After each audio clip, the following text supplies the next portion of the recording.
All right, it looks like we're live. Good afternoon, everybody. We'll give you a couple seconds to get any stragglers here. We're starting right on time. Glad that you are able to join us. Go ahead if you want and let us know who you are, who you're representing, where you're representing in the chat. We definitely want to know who we have joining today. We got a lot of good feedback on social media, so I'm hopeful that folks either saw us or saw OCM or saw some of our collaborative posts and had an opportunity uh, to to jump on this afternoon. So welcome. My name is Jason Starr. I am the Chief Impact Officer at On the Revel.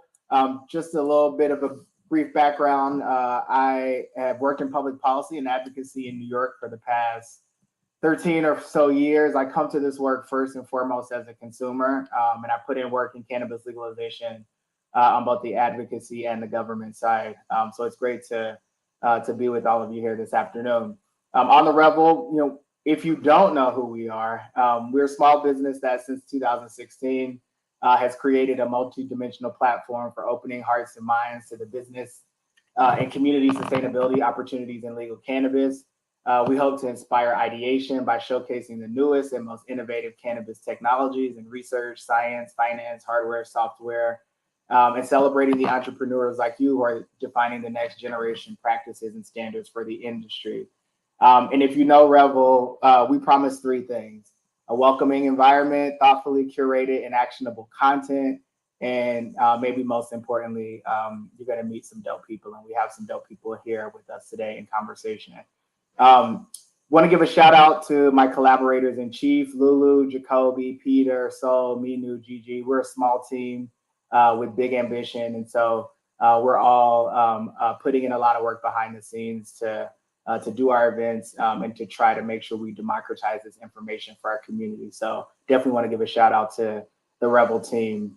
Like I said, today we're happy to have in conversation with us Damian Fagon, Chief Equity Officer at the Office of Cannabis Management, and my old colleague, good friend, Axel Bernabe, Chief of Staff at the office. So Axel and Damian, I'm going to just start it off how I start off so many of the conversations I facilitate. Tell the folks who you are and how you come to this work. Axel, you want to kick it off? You're muted. Long day, guys. So I thought you were going to kick it off, but happy to do it. Nice to meet everyone.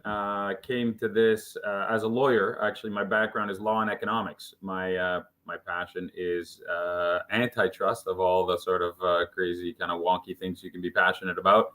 And I joined the governor's office a little bit before Jason did. That's where we met. And I was working on healthcare matters and then cannabis, the healthcare program, the medical cannabis program there. And so I really got very deep into the legislation and figuring out really what we call the market architecture. How do we set up a system that's equitable, fair, competitive, and brings the best consumers to the best products to consumers? And so, we spent a lot of time thinking about that. And it's just a really big passion of mine, and I'm really excited to be talking to everybody about it today. So I'll kick it to you, Damien. Thank you, sir. Great to see you guys. Great to be here. My name is Damian Fagon. So my background, a little unorthodox, mostly international development with a focus on economics and agriculture. So I worked with farmers in a lot of different countries, mostly in the Southern Hemisphere, the Caribbean, Latin America, West Africa. Mostly, doing value chain analysis, supply chain analysis, looking at agricultural commodities and trying to understand how to increase exports, increase revenue for small farmers. After, kind of a career in that in DC and here in New York, I started farming myself, particularly just, because I was tired of being in an air conditioned office, telling farmers what they should do. And I've never put my hands in the dirt. And so I started by farming hemp and I learned a lot about the industry from the early days of Colorado. I spent some time out there in California in 2016, 2017. And so I grew in South Carolina, grew in New York. And so I've been a small farmer and I've studied agriculture and looked at it from the perspective of someone who wants to increase economic development in rural communities. And so that led me into cannabis. I taught cannabis cultivation at Medgar Evers, and did a little bit of cannabis workforce development in the South Bronx with the HOPE program before joining OCM. Thank you both. Damian, I didn't know you grew in South Carolina. That's my my home state, and I come from a family of farmers. So I hope it's way too hot and humid to grow cannabis outside in South Carolina. Well, yeah. So a couple of things. One, so we've captured some questions from you all in the Google form that you registered, if you actually registered through that form. And so that's still open for you to send us some questions real time. We obviously have the chat. I think we're good on YouTube and on LinkedIn and on Twitter. So send us some questions there. You can DM us on our IG at On the Revel, and or email us at hello@ontherevel.com, and we will take your questions. We do have some of your questions that you've already submitted queued up, but I'm going to level set just a little bit and then turn it over to Axel and Damian just to kind of give you an overview from their perspective. We have the reg package that has just been released. I don't know if everybody's gotten a chance to dig into all 282 pages, but these folks have been in the thick of it, and so they're going to elevate some of the highlights, for us, and then we're going to bounce into a couple of Q&A. I want to make sure, though, a couple of things. One, so just so folks know, the proposed regulations have been released. That's the agency and our leaders sort of first offering, if you will, opening of a dialogue. And so the comment period is an opportunity for us as community to really digest, to engage with them, ask questions, get clarifications, and hopefully this will be the first of many of these kinds of conversations that they'll have. And then, of course, to communicate back in writing what works, what doesn't work, what are we missing, what can be improved, so that when we finalize these regulations for adoption, they reflect the best thinking from all of our different vantage points and perspectives. And the last thing I'll say before I turn it over is creating this market is a group project. It might be the most ambitious and exciting group project that we've endeavored to do as a state in a generation, considering the opportunities, transformational opportunities that have already happened. Just thinking about all of those expungements, thinking about, I taught a class yesterday at Medgar Evers. We have college students in Bed-Stuy, in the South Bronx, taking credit-bearing courses for things that their parents and community members less than 10 or 15 years ago were getting sent to jail for. So we've already hit so many milestones, but we have a lot of ways to go. Now, I don't know about y'all, but I hated group projects in school because I was just like, let me do it because I got to get an A and I can't trust y'all. But this isn't one where we can go at it alone. So I say that to say, while we have Damian and Axel here, while we have the OCM doing the work that they do from their vantage point and perspective of actually utilizing the power of government to create the laws and regulations, they're not the only actor in the ecosystem that has a stake in ensuring that we get this right. So we want to hold them accountable, but we also want to hold ourselves accountable because shared accountability is the only way we're going to build the industry that we deserve in New York State. And I do want to give a little shout out. If there are any staff members from the OCM, I've been a government staffer before. I know it's thankless work.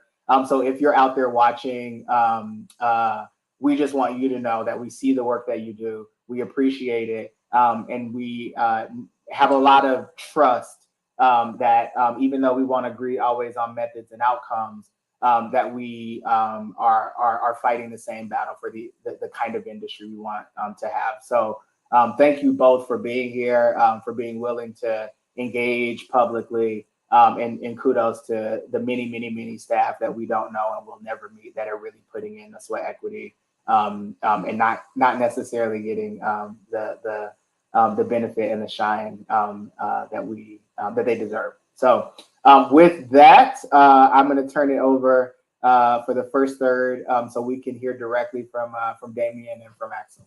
Take it away.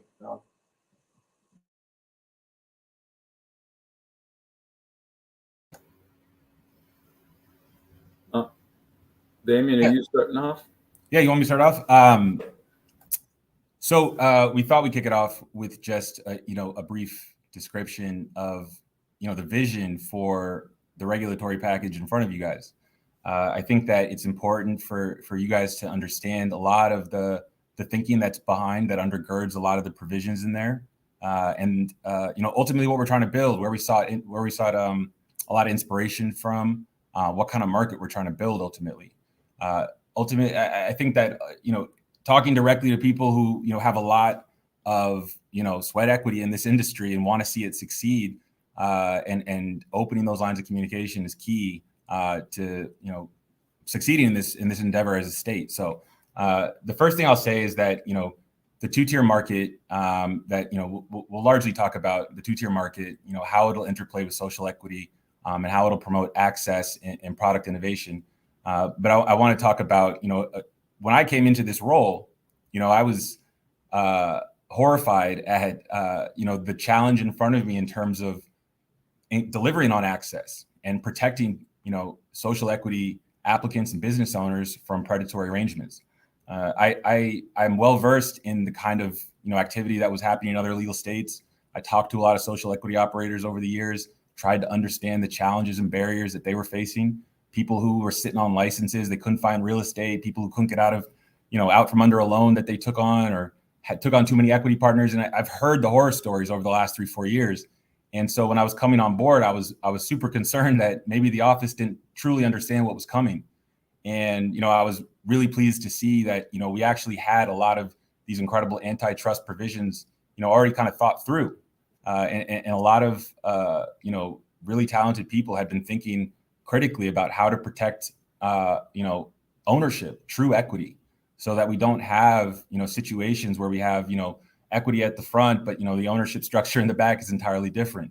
And in New York, we can't let that happen. The MRTA is a clear mandate for true and sustained long-term equity in this industry. And when hearing about how we would plan to protect the integrity of the two-tier market, and we started talking about TPI, I was like, this is the solution. This is access. This is sustainability. This is diversity and inclusion. This is how we build a thriving, dynamic, long-term industry. And so, Axel, maybe a good starting point would be to talk a little bit about how we intend to protect that two-tier market going forward, and I can kind of play off that a little bit later. Definitely, Damian. Let's just do back and forth like we do, which I think works really well. But I think what you said is key. We came to this project. It's funny. I think the question I get most often is, why do you need all these regulations? It's just weed. Like, why are we treating it like plutonium? Why are we getting so crazy about all the things we need to do? And it's funny because we're actually all very free market here, in the sense that we all believe people should have the right to participate. We think the best product should win on the quality of the product, because God knows there's a lot of bad weed out there. And it just doesn't have to be that way. So the reason we have regulation to begin with, and what Damian was talking about, how we structure it as a market in a two-tier, the reason we do is because we decided early on that this is a new market, and you can't just give everybody a license right away in on the cultivation side or on the retail side, right? We had to ask, the first question we asked ourselves was, do we get involved at all? We could just open it up. Anybody who wants to grow weed can grow weed. Anybody who wants to distribute weed or sell it at retail can sell weed. Well, we've had a bit of a visibility on what that looks like at the dispensing level in New York City. If you've walked around a little bit, right?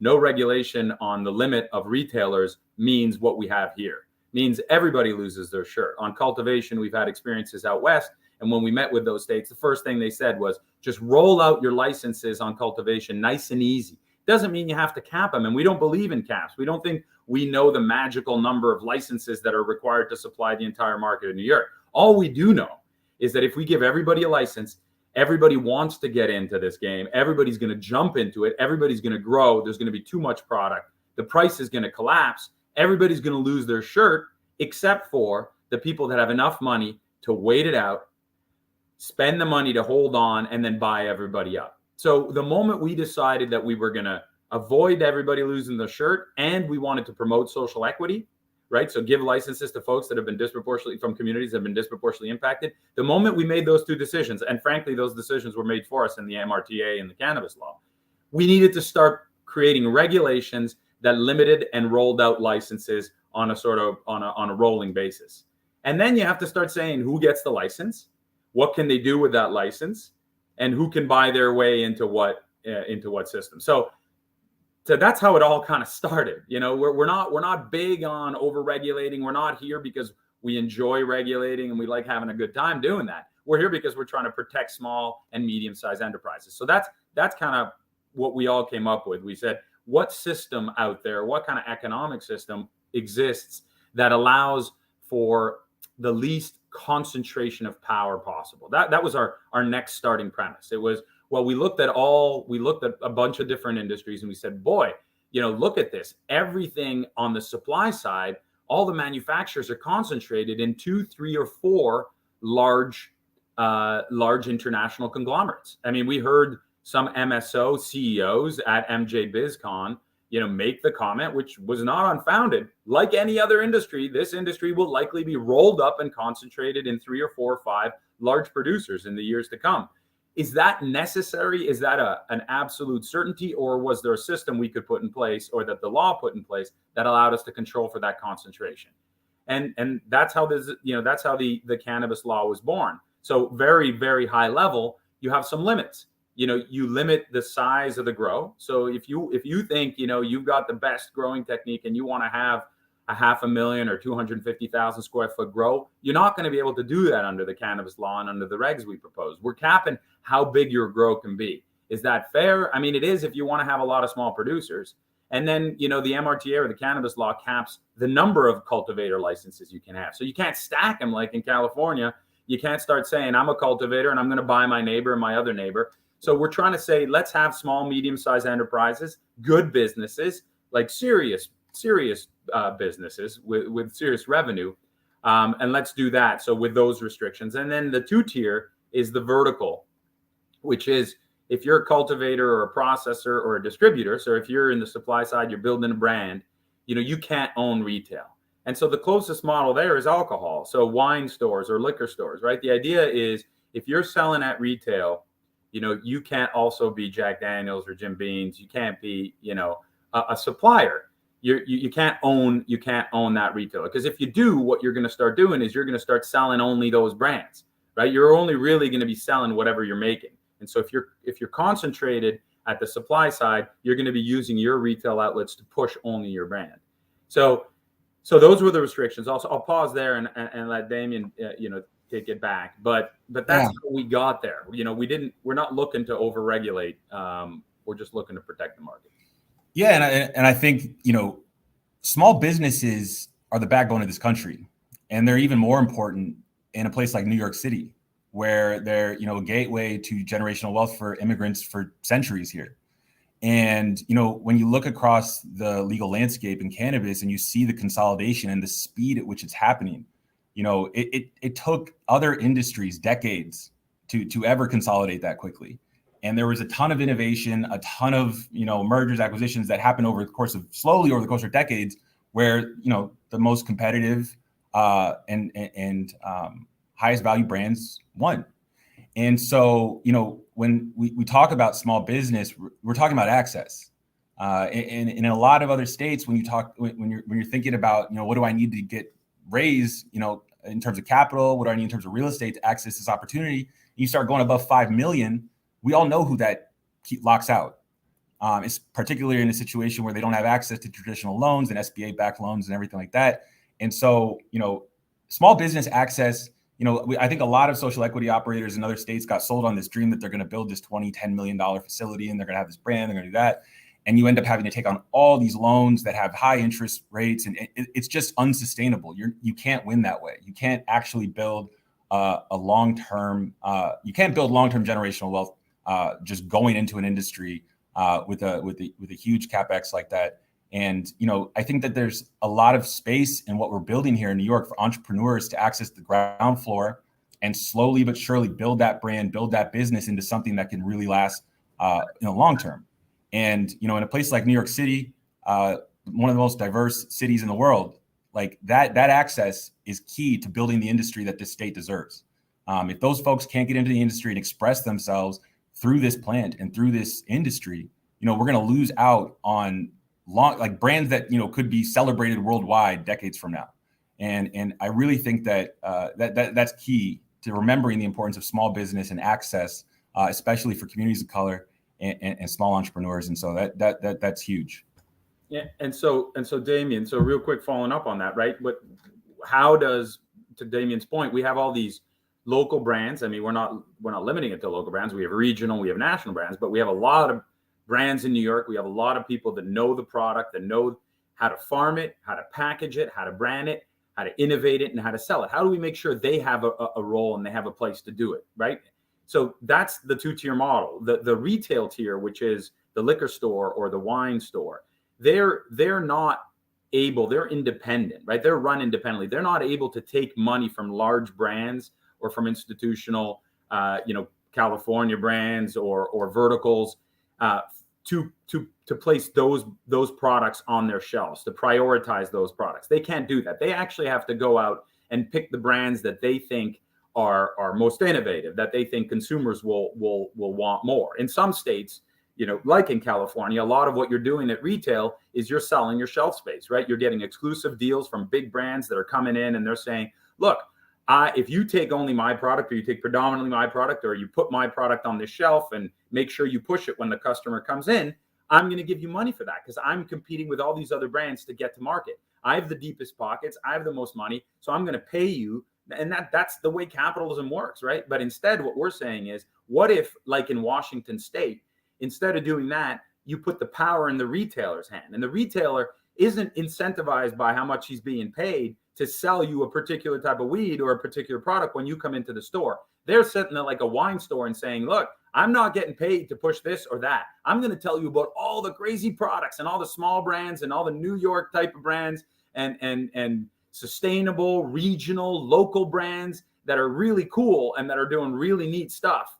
And I'm going to tell you about those because I don't have any financial pressure to do it otherwise. So if you look at a statistic like the average number of products, of SKUs that you have in a store, if you look at Washington State, which is a two-tier market the same way as ours is, you have 1,800 different types of products. If any of you visited, dispensaries over there, you are overwhelmed by the number of cool products that are there available to you when you go into the store. If you go to Florida, on the other hand, which is a vertical where you have to be vertical integrated, and I know it's only a medical market, but it functions functions very similar to an adult use. You have on average about 80 to 90 products. So you have a much smaller selection. I mean, it depends how you want to structure it. But if we're focused on what Damian said, those smaller brands that are trying to make it and have access to those retail dispensary shelves where people are going to learn about products, you got to have a way to open that up. And the two-tier market does that really well. Yeah, I just want to say one last thing about that, because there's this crucial element model that is it's consumer driven. You only succeed if you're selling products and sourcing products from growers and processors and distributors that your local community wants to buy. If you have a dispensary in Bed-Stuy and you're not, delivering on what Bed-Stuy wants to smoke, what edibles they like, you're not gonna be a successful business. And so that local demand on those retailers will start flowing up the chain all the way to the producers. And we're gonna start growing products that New Yorkers actually want to smoke. They won't have to be marketed to. They won't have to be sold something that they've never heard of. They will actually start, communicating what they're actually interested in, and growers upstate and around the city will start growing it. And I think that is ultimately the key to unlocking the innovation that we haven't yet seen in the cannabis space, and leads to a lot of product innovation. This is what led to ecotourism, farmer CSAs, organic, locally grown food. Like all that stuff happens because consumers demand it. And because they're responding to consumer demand, we get these cool innovations in the space. Thanks. I think that was a great overview, particularly the foundations upon which the law and the regulations were drafted. I want to kick off the questions with, I think, a related question that has I think alarmed some folks, and I think there's a significant amount of maybe not misinformation, but just lack of clarity around these rules. And I know, Axel, I've seen you talk about this in other forums, but really sort of as plain spoken as you can make it. Talk to us about the true parties and interest restrictions and how that really works in practice. We definitely have some questions, particularly from folks in the legacy market who are thinking about ways in which they can leverage their knowledge and experiences to various licensees. But I just think there may be some fundamental confusion about TPI and how it works. So maybe let's start out there. Sure. Jason, happy to talk about it. I mean, true parties of interest, TPI, is really in its simplest form is just understanding who's engaged in your business. So when you're going out there and you've created your LLC or your partnership and you're attracting investors, we just need to know who's investing in your company. So we want to know who your bankers are and who the funds that are investing and who the brands are. And so we're just asking you to list that. And anybody who gets a significant part of your revenue is going to be a true party of interest, someone who's interested in your license. Because what we've realized, as Damian said on the outset, is that in this business, there are a lot of people structuring deals in a way that is meant to make sure that you get your license diluted as quickly as possible and all the revenue flows to them. And they don't need to be licensed. All they're going to be either brand or an IP play, and they're going to have a licensing agreement. They're going to have a loan. They're going to have a rent to own structure. And next thing you know, you're a minority owner. You got no decision making. That's what we're looking to guard against. So fundamentally, it's, who's getting the money in your business? Where's the money flow? Is it a landlord that's suddenly collecting 30% of your revenue because, they're offering you all sorts of incentive, but they're actually funding the operation and they're calling the shots? Is it a banker? Is it a fund from God knows where? So we're asking those questions. So the true party of interest is the true person that has interest in your business. Now, how do we apply that? That's also how we make sure that you don't have more than one cultivator license. So we make sure that some big operator isn't coming in and stacking a bunch of licenses through these mechanisms, right? So they go in, they buy one of our conditional cultivators, has an acre. Fine, you can buy one. And then they say, I want more than an acre. I want to dominate this space. I'm going to buy another acre. But they do it through some third party, right? They fund another fund that buys that. So now we ask the second cultivator, who owns you? And they talk about the fund. And we say, well, who owns that fund? And then suddenly we know that it's an owner in the first cultivator, right? So we ask all the way up to the individual. We want to know who's in it, who owns the space, so we can make sure. That's why we started, Jason, with that idea of what our goals are. We don't want anybody to get too big. We don't want 3 or 4 only on the cultivation and supply side. And we also want to make sure you don't influence the retail. So we need to know who your true parties of interest. I think what threw people off is we started to give. So nobody's complained about that on the supply side, on the cultivation, processing. Everybody gets it, right? They know that there's some cultivators with more experience out west that are coming in, would gobble up the New York market if we didn't limit how many licenses they could own. What happened was when we were talking about retailers and we awarded our first dispensaries and we said, here's your dispensary. Now you got the power to go shopping. And we're seeing folks, they're like, I want to see what brands I'm going to carry. We said, look, but you can't have an investor be anyone that's growing, not only in New York, but in Cali or in Oregon or in Washington. And folks like, wait a second, I have a small grow in Humboldt and you're telling me I can't invest in a retailer? Well, it sounds silly, but it's essentially the same idea. You got to keep that line tight, right? It's the same idea as why you wouldn't want to have a grower in New York that's got their own brand owning or investing in the retailer or even lending the money. Because if you got $1 million loan to some cultivator and he shows up and says, I like what you have in terms of products, but I got this brand that's really great. I would really appreciate if you carried it. And you got, I borrowed $1 million from you, I'm going to be carrying that brand. So what we're saying is if you're on the grow side, if you're into growing and branding and making these products, you shouldn't be on the dispensing side. The dispensing side is for people who love the products and want to teach it to folks, want to give them options. It's a different sector. So we're really all about New York, independent New York tier to really launch this sort of global brands that Damian was talking about. So that's it. The TPI is the mechanism we do that. That's it. And real quickly, the thing about TPI too, and Axel has communicated this before, if you're a small operator starting a small grow, TPI isn't going to be a huge like technical issue, legal issue for you to get around. It really is going to, apply to the bigger operators who have really complicated management structures and multiple entities in different states. If you're a small farmer, and you're just doing a friends and family raise for your grow, for your hoop house, like this isn't going to be a huge issue for you. Something you have to obviously keep an eye on, but it's not going to be too difficult. It sounds like, I mean, that's the first time that I've heard it really explained in terms of maintaining broad consumer choice in the marketplace, and so hopefully folks can have what they need to sort of comment on. But I think those clarifications are really important because so much of this, we don't have a legal market. And we talk about Washington State and how effective the two tiers have been at maintaining a really high level of product diversity and availability for consumers.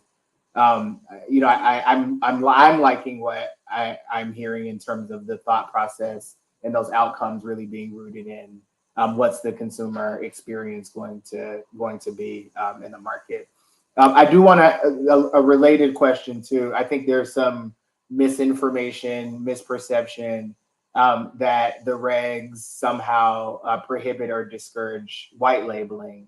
So can you talk a little bit about that?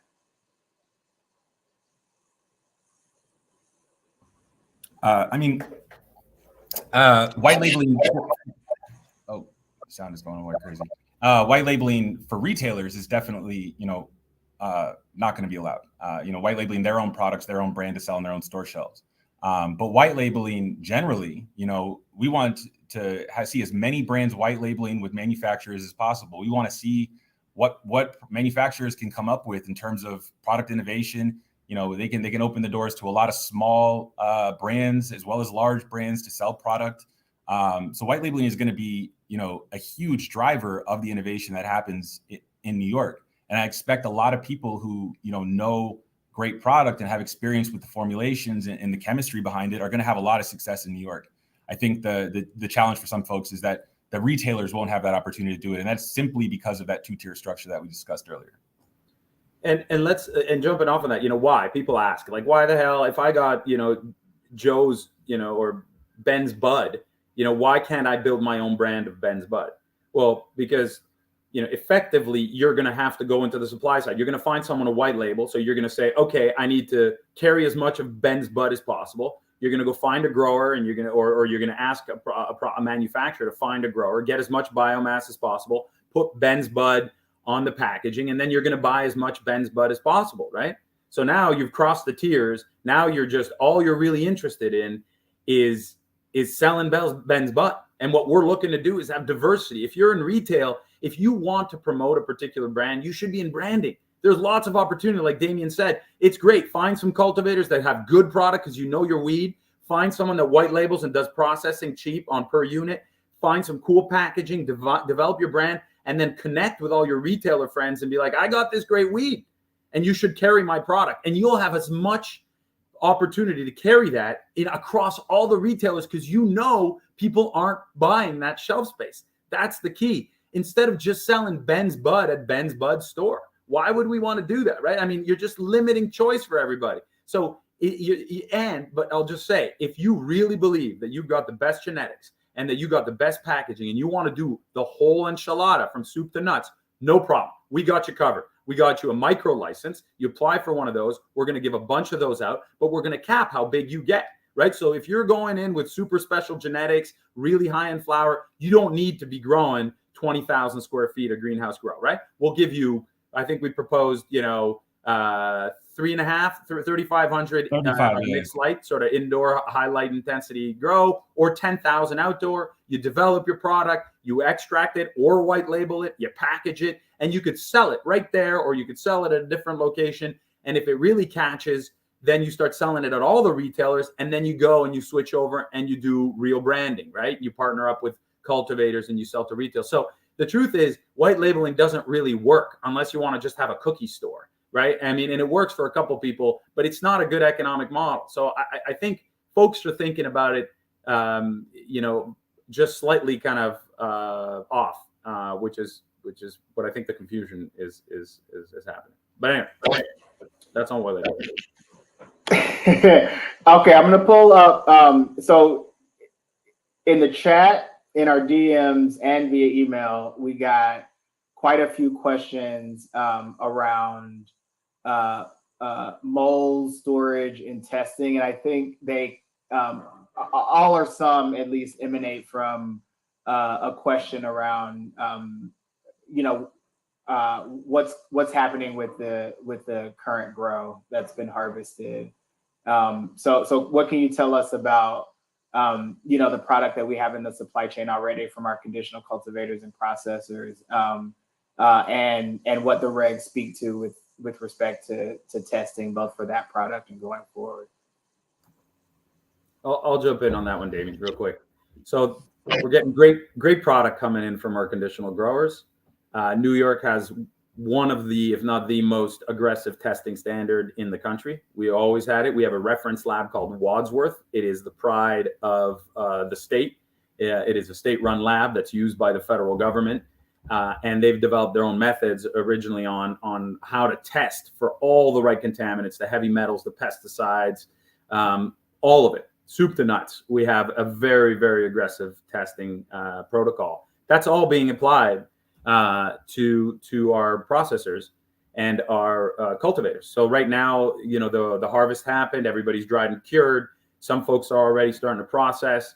We test at the final product. So, it includes any packaging. So if you're doing your pre-rolls, you got to do it in a clean environment. If you got stuff falling in when you're rolling it and your machines are capturing that, we're going to take that final pre-roll joint when it's packaged, sealed, signed, and delivered. We're going to send it to a lab by an independent party, right? Eventually, it's going to be a sampling firm that isn't linked to the cultivator. They're going to take it apart and they're going to run all these tests on it. And if it fails, you can't sell that product. So we have a really, really aggressive testing program. I think what you're hearing, Jason, is, there's a recent study released about some of the contaminated products in the illicit market that hasn't been tested. And that's a real problem. That's a big push why we wanted to regulate and tax cannabis to begin with. So, but that's in the illicit market. That's the pop-up shops. So if you're buying your weed there, don't recommend it. We now have our 36 dispensaries. They're going to be selling soon. They're going to be delivering soon.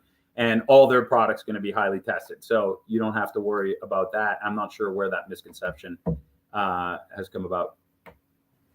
Yeah, it's I see a quote, actually. Sorry, I see a quote from Jacoby. Yeah. Direct quote from a question on the top. Zero requirements for any kind of microbial pesticide in something like Aspergillus. Absolutely false.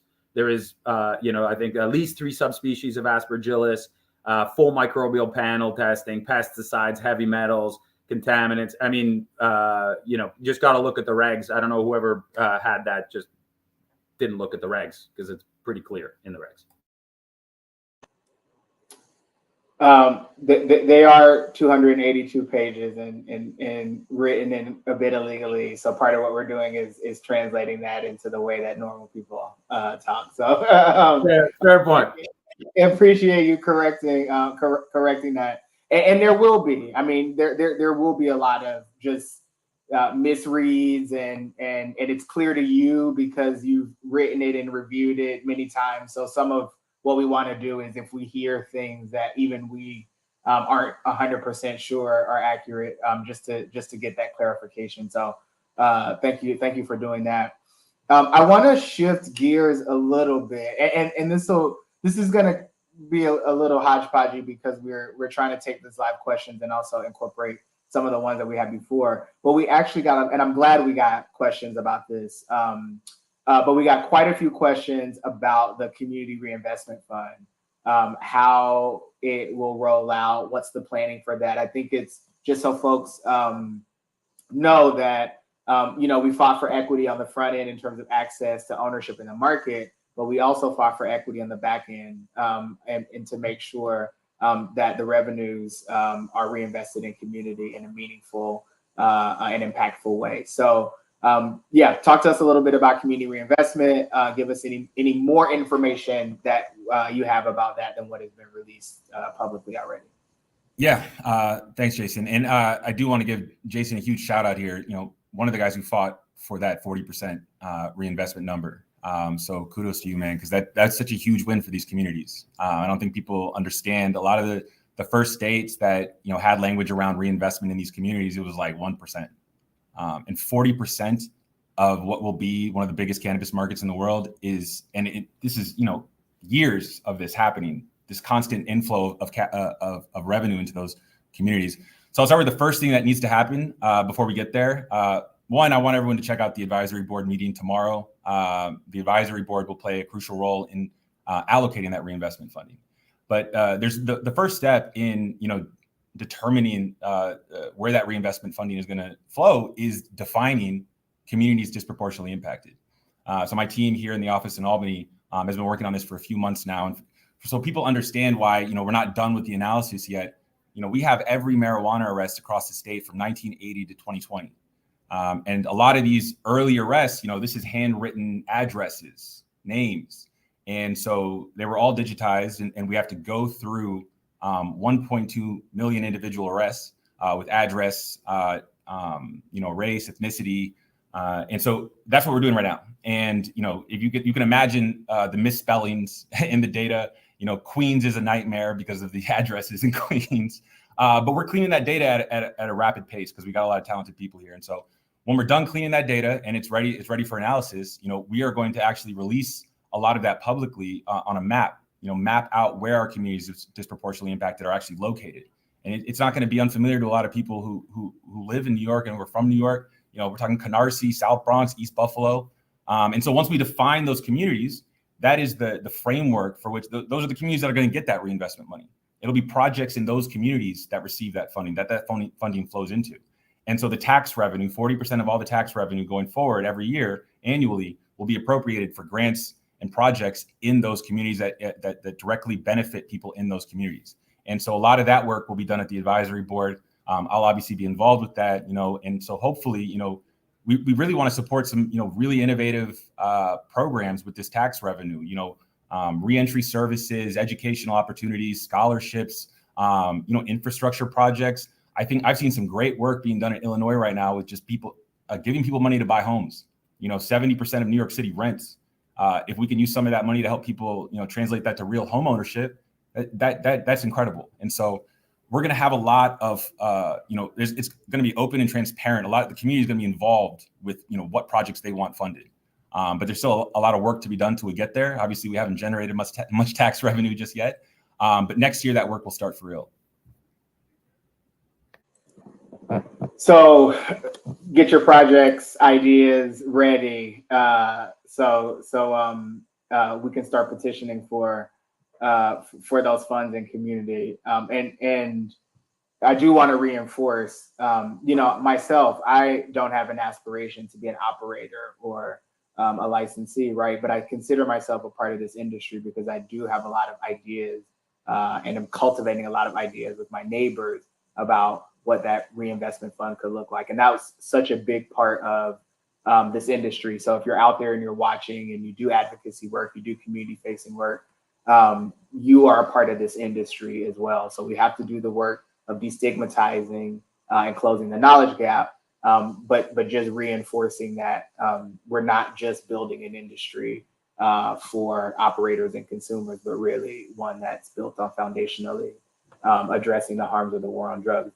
A somewhat related question, I think we had a couple questions come in with folks who thought that MWBEs were somehow excluded from the regulations. And I think that there's potentially some again, misperception.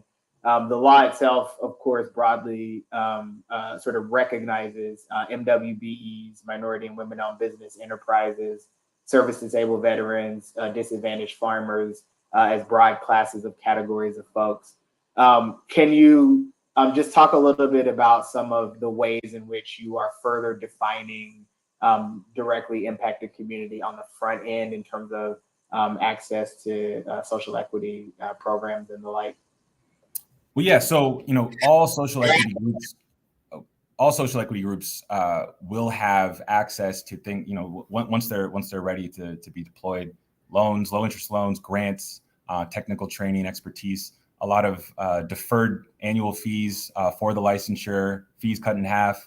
There'll be a lot of benefits that are delivered to all social equity categories. The trouble, the challenge, and you can see this in state after state, is when in the prioritization of licensing, it gets very tricky legally to start talking about gender and race in terms of prioritization for access to business licenses.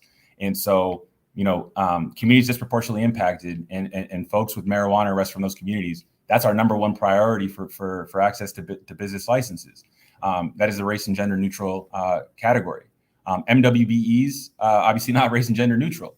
And so we still plan, to work, hand in glove with that community to ensure that they have access to all the support they need to succeed in this space. It's just a tricky situation when it comes to extending access to the licenses. And so, I was literally with the Black Chamber of Commerce last night here in Albany, and we talked about this at length. And I think that ultimately, going back to the two-tier market that we created, that is the market where, minority-owned businesses can really see success. If Harlem wants to buy Black-owned weed, the retailer will have a lot of pressure to find Black growers upstate. And the consumer will determine, how much Black equity we kind of see it develop over time in the cannabis industry here. And I think that, we're going to see a lot of support for those businesses. And so, again, we'll have a lot of wraparound services for MWBE licensees to make sure that they're successful. But that prioritization is really going to focus on, communities. Prioritization for licensing is really going to focus on communities disproportionately impacted, service-disabled veterans, distressed farmers, and people with marijuana arrests. I appreciate that. Yeah, and those proxies are really important, and I'm glad you've peeled the hood back a little bit on the kinds of data that you are collecting and using to inform the decision making there. So I hope folks picked up on that, and if you have further questions, just know that those communities weren't sort of intentionally excluded, but that when we're talking about license prioritization and creating social equity programs, we have to pin it on sort of neutral categories like geography, like rates of arrest, like the distance between a census tract median income and the broader area median income. So you're really trying to find those data points that can approximate the outcomes you're looking for. So we're going to shift a little bit back to the supply chain. Delivery is huge in the market, right? I would venture to say, if not the majority, a significant proportion of consumers right now are getting their products via delivery service. So a lot of questions about delivery in the legal market. What can you tell us about what it's going to look like and the sort of balance of regulations on delivery in New York? I'm happy to kick this one off and Damian jump in. We're really excited about delivery. I mean, we understand and recognize that New York, in particular, New York City, is built on effective delivery, and New Yorkers want their products instantaneously and want selection and want someone to bring it to their home. So that's the way the illicit market operates now. That's absolutely how we're factoring and assuming. So first, retail dispensaries, brick and mortar stores, like the ones we just awarded, are allowed to do delivery. Second, we have a whole delivery license that we're putting together for folks to do essentially the courier model, where they're doing the delivery from the retailer to the customer. So B2C, they're doing that last leg of the journey. Most importantly, we're cutting a lot of the costs. We've looked at a lot of the markets and gotten comfortable with the fact that, especially if you're carrying, modest quantities with you and you're not, carrying a ton of product or cash with you, you're going to be okay. And if you're discreet about it. So we're going to allow bikes, we're going to allow people to walk, we're going to allow, so that's going to really reduce the costs. Some jurisdictions have had 2 people in a vehicle, body cams, and it gets really expensive. So we've really done away with that. What we're more concerned on with delivery is making sure that, delivery, we've seen it in the food and restaurants. If you've run a restaurant or someone in your family runs a restaurant, that like Seamless and Grubhub and stuff, they're great platforms, right? They're fantastic. They can get you some serious visibility on your taco shop. But if they also want a pretty penny for doing that. And at one point, if you're not on those platforms, you're not getting any online orders. So, platforms are a big question for us, something we've been looking at really carefully. How do we make sure that everybody can get listed on internet platforms, have that visibility, and those platforms can help the delivery process, but that they don't become, just so important that they're the Amazons of weed, and then you have to be on Amazon, and if you're not, you're never going to sell a product. So those are some of the concerns on delivery, making sure we don't hand it out to anybody. The cannabis law limits your delivery staff to 25 full-time employees. So, it caps a little bit, so you can't be just one large Brooklyn-based delivery company that essentially sells to the entire state and carries half the market, because you just won't be able to do that with limited staff. So again, small, medium-sized enterprises, not looking to, curtail people's ability to be competitive. If anything, this is a good example. Low costs, highly competitive environment. Everybody can get in. Let's go. But we're gonna just keep any one or group of entities from dominating the sector, so everybody can play. Yeah, the one thing I'll say is I have a unique story about this. When the MRT was first passed, and a bunch of activists I was with were talking about the delivery license, I was texting with my delivery service. I was like, "Would you guys be interested in this license?" And they were like, "Absolutely not," because it doesn't look like a profitable opportunity. When you talk about just the fees you can charge to, if you're a standalone delivery service in the way it's outlined right now, saying the fees you would charge the dispensary and maybe a tip from the customer, and so. Delivery workers in New York City keep the city running. And, we really owe it to them to take our time with this delivery license, and especially the legacy delivery community in New York City, who, in July heat, were going up 5-story walk-ups to talk about the new pack they got from California. Their feet and their bikes, carry that cannabis knowledge all across the 5 boroughs. And so we really have to make sure that this license is something that standalone businesses can actually, run an effective business out of. And we have to work on that, the regulations around that to make sure that there's a profitable path for those businesses. Man, we got so many questions. I can't believe it's 4:53. We could go at this for a while. I want to hit a couple of these on micros, because we've got a sort of family of questions.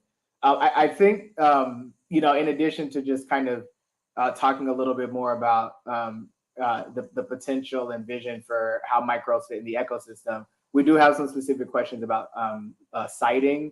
Do micro businesses have to be zoned if it's on personal property? We got one around whether micros can be in residential properties if sort of the other requirements, facility requirements, are met. So kind of grouping these all in the family of discourse about micros.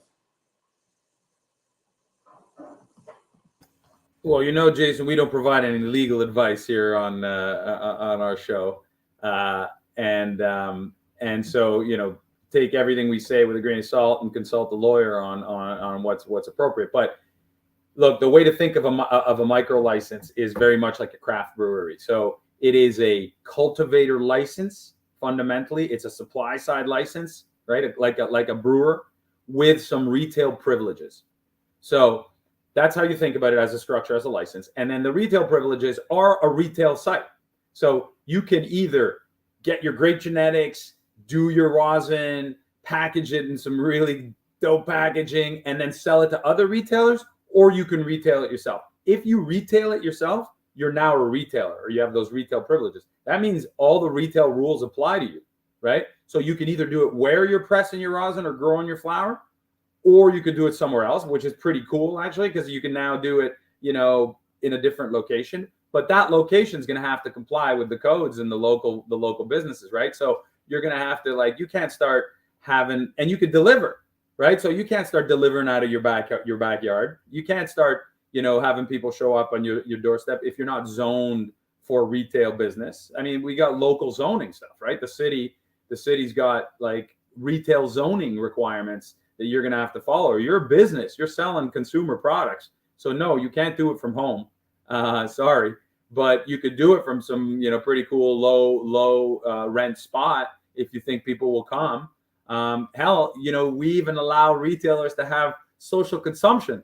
So if you're really good at what you do, you can have a social consumption. You can bring them over with some event and sell them some of your killer weed there. So a lot of opportunity, but no, you can't do it at home.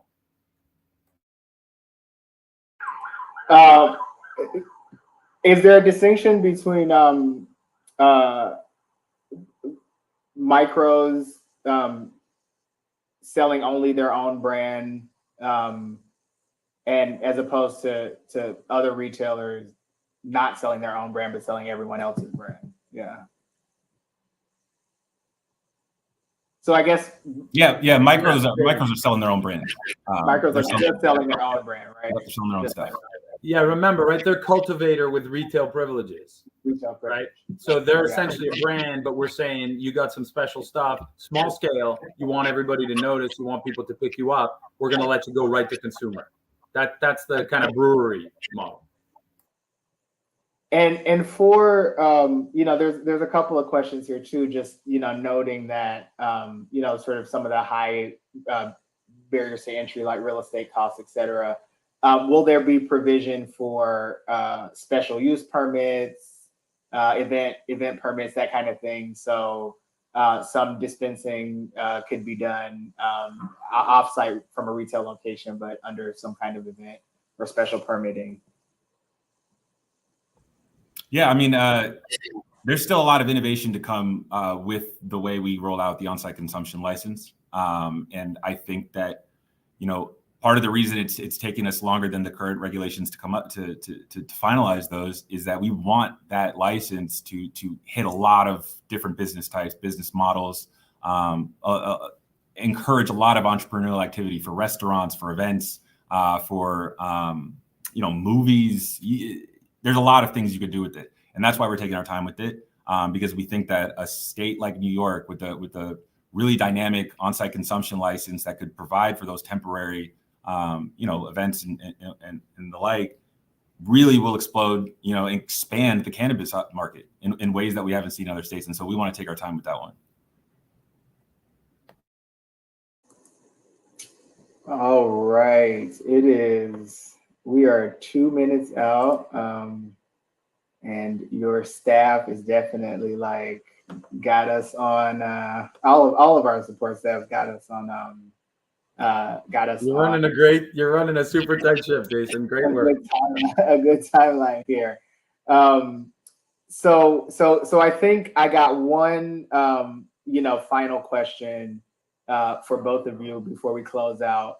And that's really, and Damian, for folks who haven't, please check out our latest IG reel. Damian's on there, really talking about envisioning the industry fully realized.